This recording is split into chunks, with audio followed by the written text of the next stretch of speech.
Okay, I think we're settled for the most part.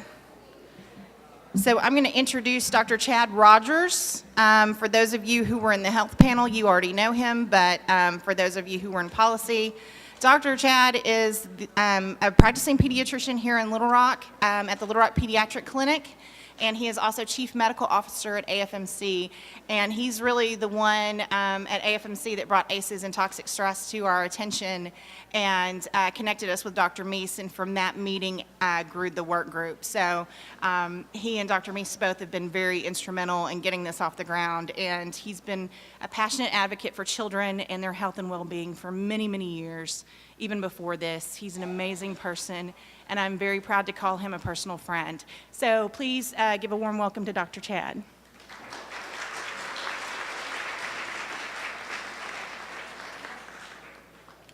Thank you. I get first order of business after lunch, which is nice since y'all are still awake and not post-prandial where your blood sugars drop. But a great honor to get to do this today. This has become a great passion, and we're so happy that it was such a great success of the second ACE Summit. We are at capacity in standing room only, and that's, I know sometimes it's tough when you have to stand in the back of the room, but it also means that there's a lot of people who are also very interested and very passionate about this, and we hope to see this summit continue to grow. As we began the planning process for this year's summit, we wanted to have a mechanism to recognize those who demonstrate leadership in efforts to prevent adverse childhood experience and help create a safe, stable, and nurturing environment for all children to flourish, whether they have experienced ACEs or not. We chose to name an award for the mythological phoenix, a beautiful bird that when it came time to die would be consumed by a fire, only to rise again from the ashes, stronger and more beautiful than ever. Many think of the phoenix as a symbol of strength and resilience, and we believe that it's a fitting way to recognize ACE and resilience advocacy in the state. This year's recipient is knows the first-hand effects of ACEs as a former school teacher and as a board member of the Child Advocacy Centers of Arkansas, the membership organization for 17 nonprofit children advocacy centers around the state that work with abused children. She has also seen the good that can happen when people come together from across all sectors, including law enforcement, mental health, healthcare, education, to provide the support to children who have endured unimaginable horrors and connect them to the services they need. She has given a voice to those who are often unheard, speaking on national conferences on child abuse, and she was the keynote speaker for the 34th International Symposium on Child Abuse. Her interest in ACEs is a natural outgrowth of her support for the CACs and the child abuse prevention, and she has spread the message both in Arkansas and nationally.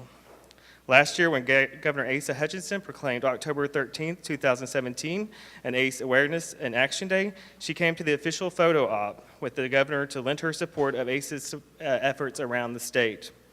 After she was elected to serve on the National Governors Association Spouse Leadership Committee, she worked with her fellow committee members to create a day-long ACEs and trauma-informed care seminar for other spouses at their winter meeting.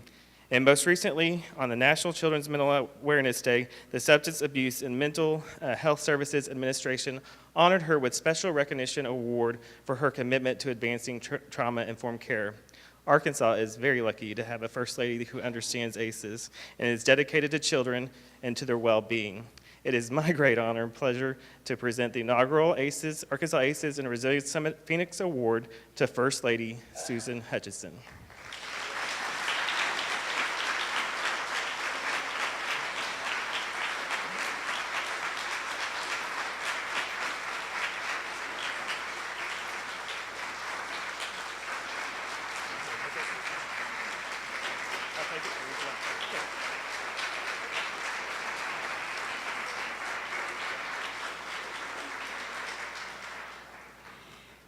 Thank you so very much. I am just so terribly encouraged that Arkansas has picked up the baton and taken seriously what happens in childhood.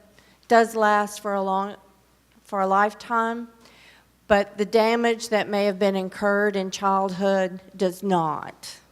And that's what you're working on. And personally, I saw that in my mom and dad's lives and the hardships that they went through growing up in the 30s, not just the depression, but the spread of tuberculosis, accidental death, rejection because of the tuberculosis in the family, and on. Those kind of traumas go on as well, and knowing the impact that it had on them really encouraged me to pay attention when I discovered the Children's Advocacy Centers of Arkansas. And I thank Dr. Chad for actually being the presenter on this, because I know he has been very serious about bringing this awareness of the ACEs. And it's wonderful to be in a state where your husband gets it too. And the proclamation, people came to him and told him about things like this. And you know, it was really interesting. That was one of the first things he asked me when we were getting somewhat serious, you know, about getting married. He asked me about my childhood. He asked me simply, "Did you have a happy childhood?" Well, yeah, it was good. I don't know if he's thinking because I grew up in the city of Atlanta and he grew up on the farm of Gravett. I don't know. But that really spoke to me, that he was really interested not just in me, but my childhood, that he understood right off the importance of what happens in childhood.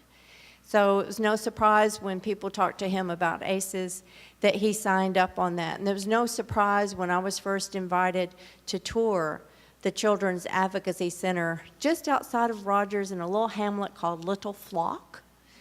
It's like a grandma-looking house we're in up there.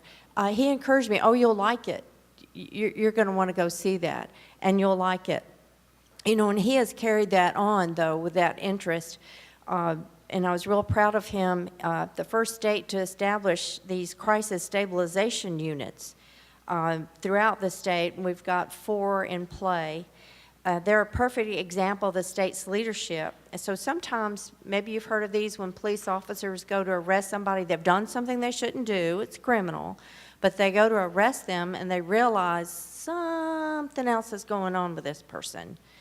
And rather than slamming them around and throwing them in the jailhouse and all, they may have to handcuff them. They've got to stabilize them enough, you know, to be safe and they don't get hurt, nobody else gets hurt.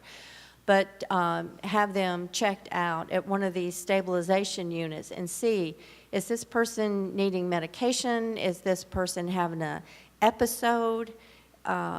Something else going on, rather than really making a true clear criminal choice that they're going through. They can be assessed and calmed there.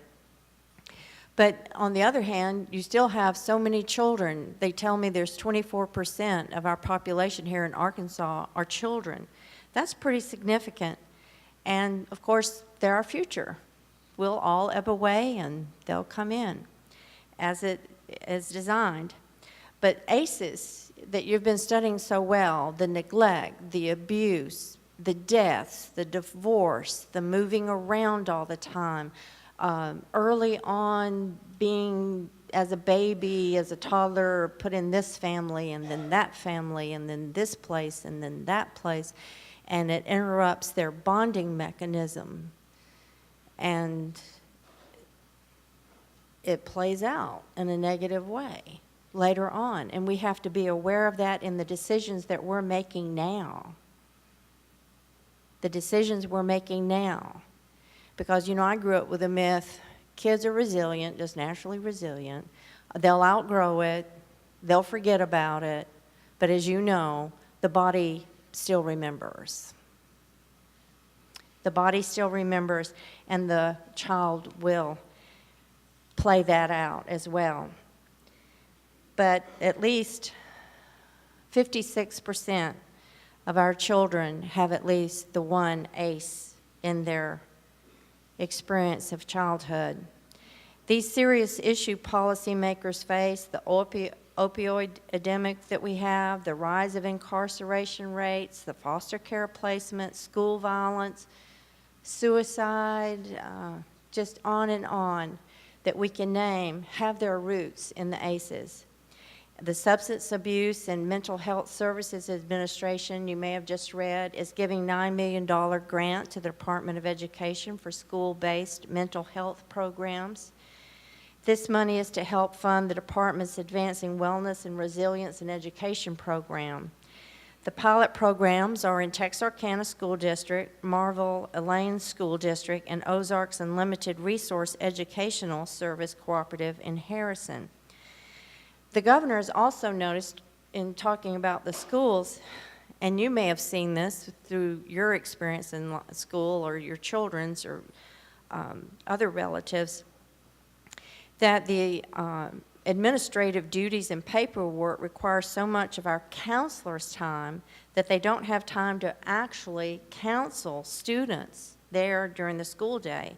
So the governor has expressed hope that we can change that so that counselors who are interacting with students can spot students who are struggling and whose struggles may arise out of some ACE experience going on. I know in my substitute teaching in public school, you know, a kid would walk in the room and they'd just be all agitated and all upset, and it's like, okay, I don't think I can get her calmed down to actually have a lesson. So I simply said to her, darling, I can see you're terribly upset. You're very angry. We all see that. And I assure you that no one in this room activated that. So if you can't calm yourself down, that's okay. Just let me know. I'll write you a pass, and you go talk to the counselor about it, okay? Because I wasn't gonna do a punishment thing. She was having this extreme emotional episode. It may or may not have been justified. It's just it wasn't going to do well in the classroom. So I didn't send her to the discipline vice principal. It's the counselor. Well, as a school teacher, I need the counselor to have the time to visit with her and see what's going on. And this is with the front line that's so important to the work that I do with the children's advocacy centers and the child abuse, is for the people who see the kids in and out most of the day to be alert. Something could be going on that's really bad, and they haven't talked about it for whatever reason. And there's all kinds of reasons. And as you're learning, one of those reasons can be that it's such chronic abuse that the alarm system has literally, not just literally, but physically turned off. You know, that little kicker in the brain that tells this is terrible, adrenaline, get running, do something about it. You know, and with chronic abuse, the brain gets tired of sending that signal to the adrenal glands, and it'll shut off. And the doctors have seen this. They can scope it. They can scan it happening, that it stops working. And so they've had to develop counseling to help those. And when you read about why didn't she say something, why didn't she fight back, why did the little girl put up for it year after year after year? The alarm system switch got turned off by the brain because of the chronic abuse. No matter what she did, she couldn't make it stop, or worse things would happen, or all this intimidation would happen. Retaliation would happen in other ways. So it really gets complicated, but it's really, really important, because if we don't get to it in childhood, it doesn't go away. And I'm really very thankful for RBES, and they do the counseling. That's your taxpayers' money at work to UAMS, and it goes over to RBES, and with the counseling that we're doing. So with the Children's Advocacy Centers, the informed care that we give is that we understand that they have to talk about this stuff. They've got to tell all. They've got to tell it to adults who believe them, and we record it. We give it over to the authorities, and then we rely on the authorities to make the best decisions. And we need them to understand ACEs so they can make better decisions. But we follow up with any necessary medical exam, verify any kind of diseases or any kind of permanent harm, assure the child how well they are, which is a real relief for them. One little boy asked, "Oh, I'm not pregnant?" Yeah. kids don't understand all about life. So they make wrong assumptions and they come up with false fears with it as well. But we follow up with a trauma-focused cognitive behavioral therapy counseling. That's what we do. And all the children's advocacy centers throughout. So you have the Children's Protection Center here, you've got Grandma's House in Harrison, Hamilton House in Sebastian County. We have the CAC in Benton County. We go by different names. Wade Knox in Lone Oak. So the 17th one is to open up in Batesville, and the 7th satellite is to open up in Monticello by year's end. So I'm struggling trying to get more of those established throughout the state, and as you know, they're 501c3, we're a charity, and we don't charge for anything, nothing. We don't imply that you need to pay or should pay or pay as you go or anything. We just want to help, and so we do a lot of fundraising, and I do that lead fundraising, the Woman of Inspiration annual fundraiser that we've established and be coming up in October. But thank you so much. I appreciate you for being in the trenches. I appreciate you for learning more and more about this. And I assure you the governor's got your ear.